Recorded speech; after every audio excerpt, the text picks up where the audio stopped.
So now let's see what is there in your syllabus. Structure of chromosome, the basic structure of chromosome with elementary understanding of the terms such as chromatin, chromatid, gene structure of DNA and centromere. So as we have discussed earlier when we were discussing cell division and you can say cell cycle, we discussed this term that is chromosome. Now we will have the idea about the basic structure of chromosomes and these key terms, that is chromatin, chromatid, the gene structure of DNA and centromere.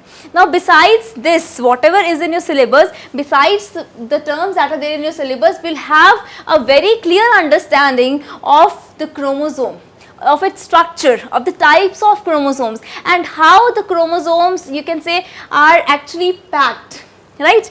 Inside the nucleus they are present, what do they actually contain and how the nucleus contains this and what are these terms.